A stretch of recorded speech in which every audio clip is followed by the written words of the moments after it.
Niye akşamda yapar adam? Ah, Televizör yok. televizör yok. Akşam olsa birbirine komşular kiverdiler oturmaya. Oturmaya kiverdiler. Sibet de yok. İdare yakardılar. Şam çırak. İdareciler yakardılar. Koyardılar bir seni fındık, ceviz, kurlar. Avlara şaplak içip oturdular işte. Oyun kurgu. Türküler aytırdılar. Masal aytırdılar özleri. Şimdi biz bağlar biz adelin otururuz bir yere. Yukarı kalırız. Bunlar otururlar.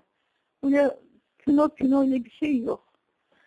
Son derece himalı olup Türk olmak adlı kayda bileyim oğlum Türkiye.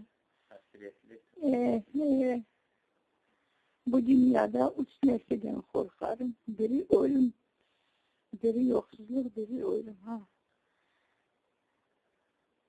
Bu dünyada üç nesilden korkarım.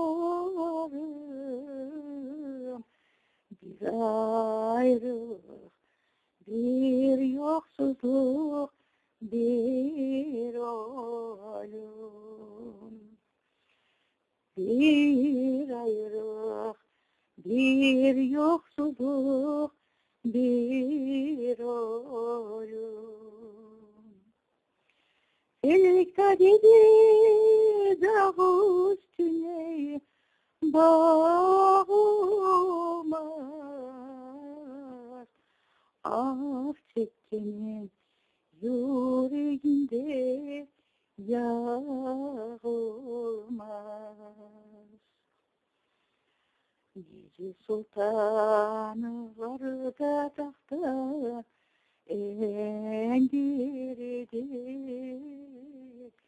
Necelerin gülbenini soldurdu. Neceleri kaçmaz yola gönderdi. Bir ayrılık, bir yoksuzluk, bir ölüm. Bir ayrılık, bir yoksuzluk, bir ölüm.